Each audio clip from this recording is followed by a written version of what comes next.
बिहार विधानसभा चुनाव से पहले बहुचर्चित दुलार चंद यादव हत्याकांड में बड़ी कार्रवाई करते हुए बाहुबली नेता और पूर्व विधायक अनंत सिंह को हिरासत में ले लिया गया है, जिन्हें आज मजिस्ट्रेट के सामने पेश करके उनकी रिमांड मांगी जाएगी। चलिए जानते हैं अनंत सिंह की गिरफ्तारी पर पटना के डीएम और एसएसपी ने क्या-क्या बताया। जेडीयू के मौजूदा प्रत्याशी अनंत सिंह की गिरफ्तारी ने मोकामा समेत पूरे प्रदेश की सियासत में खलबली मचा दी है। पुलिस टीम ने उन्हें बाढ़ स्थित कारगिल मार्केट से पकड़ा। इस हाई प्रोफाइल गिरफ्तारी की पुष्टि करते हुए पटना के एसएसपी कार्तिकेय शर्मा ने मीडिया को जानकारी दी। उन्होंने कहा कि 30 अक्टूबर को प्रतिस्पर्धी उम्मीदवारों के दो समूहों के बीच झड़प हुई, पथराव किया गया, जिससे कई लोग घायल हो गए।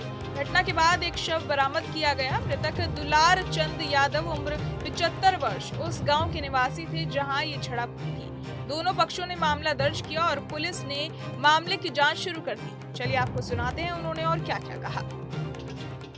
आप लोग अवगत हैं कि 30 तारीख को एक गंभीर घटना घटी थी और जो दुर्भाग्यपूर्ण था कि इस तरह घटना नहीं होनी चाहिए थी। इस घटना में जो तारतर गांव है उसके समीप में दो पक्षों जो वहाँ प्रत्याशी थे वो उन दोनों के काफिला आ रहा था और उन दोनों के बीच पक्षों में झड़प हुई और झड़प में पथराव हुआ, लोग घायल हुए और उसके बाद एक शव बरामद हुआ। उसमें जो दुलार चंद यादव हैं जो 75 वर्ष के रहने वाले हैं, उसी गांव के पास के रहने वाले हैं, उनका पूर्व में भी आपराधिक इतिहास रहा है, उनका शव बरामद किया गया। उसके बाद वहाँ पे दोनों पक्षों के द्वारा कांड दर्ज कराया गया। कांड दर्ज होने के बाद अनुसंधान प्रारंभ किया गया। पुलिस घटना की सूचना मिलते ही तुरंत पहुंची थी वहाँ पे और वहाँ से साक्ष्य भी इकट्ठे किए गए। घटनास्थल से कई जगह के फुटेज भी प्राप्त हुए, जिससे क्या घटना हुई है उसके बारे में कई जानकारियाँ मिली। लोगों के गवाह भी सामने आए और उनकी गवाही भी ली गई। साथ ही कल मृतक का पोस्टमार्टम कराया गया, उससे भी हम लोग को अहम सुराग मिले। जो अभी तक के अनुसंधान में आया उसमें उससे प्रतीत हुआ कि ये जो घटना हुई है ये आदर्श संहिता का उल्लंघन भी हुआ है। इसमें ये एक गंभीर मामला भी था। हम लोग इलेक्शन कमीशन के द्वारा निर्देशित भी किया गया था कि शांतिपूर्ण ढंग से इलेक्शन होना चाहिए और इसमें जब अनुसंधान किया गया तो पाया गया कि जो प्रत्याशी हैं वो वहाँ पे मौजूद थे, उनके सामने में घटनाएं हुई हैं और जो कांड के मुख्य अभियुक्त भी हैं अनंत सिंह, उनकी आज गिरफ्तारी बेड़ना गांव से किया गया है।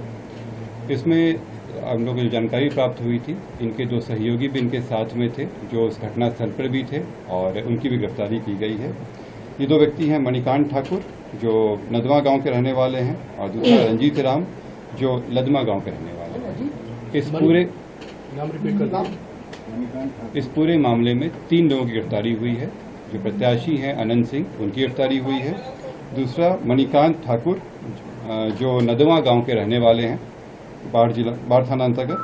दूसरे रंजीत राम जो लदमा गांव के रहने वाले हैं। ये लोग भी उस घटना स्थल पर थे मौजूद। इन तीनों की गिरफ्तारी की गई है। इन तीनों को आगे मजिस्ट्रेट के सामने प्रस्तुत कराया जाएगा और आगे विधि सम्मत कार्रवाई की जाएगी। वहीं पटना के डीएम डॉक्टर त्यागराजन एसएम ने कहा कि मोकामा विधानसभा क्षेत्र में 30 अक्टूबर को हुई घटना को जिला प्रशासन और पुलिस ने बहुत गंभीरता से लिया है। आदर्श आचार संहिता का पालन कराना बेहद जरूरी है। चुनाव आयोग के निर्देशानुसार स्वतंत्र और निष्पक्ष चुनाव सुनिश्चित करने के लिए प्रतिबद्ध हैं। चलिए आपको सुनाते हैं उन्होंने और क्या-क्या कहा। देखिए, जो घटना हुई अति गंभीर घटना है, उस गंभीरता से हम लोगों ने लिया है। लगातार 2 दिन रात हम लोग भी कैंप किए हैं। अभी स्थिति बिल्कुल सामान्य है और क्योंकि इलेक्शन प्रोसेस से भी जुड़ा है, हम लोगों ने इसको पूरा छानबीन किया। इलेक्शन रिलेटेड एंगल को भी हम लोगों ने बहुत ही गंभीरता से और गहराई से देखा। जो भी असामाजिक तत्व इसमें इन्वॉल्व हैं सबके विरुद्ध लगातार कार्रवाई की जा रही है। कल भी 80 लोगों को गिरफ्तार हुआ, आज मुख्य अभियुक्तों को गिरफ्तार हुआ। आगे भी जो पुलिस कार्रवाई की आवश्यकता है वो पुलिस कर रही है, निष्पक्ष तौर पर कर रही है। हम लोगों की तरफ से चुनाव को प्रभावित करने वाले व्यक्तियों को पहले से चिन्हित किया गया, उनके विरुद्ध कार्रवाई भी हुई है और लगातार और तेज़ी से होगी। सीसीए के तहत भी कार्रवाई हुई है, जो बीएनएसएस 126 के तहत भी कार्रवाई हुई है। एसएसटी और एफएसटी के माध्यम से लगातार चेकिंग हो रही है।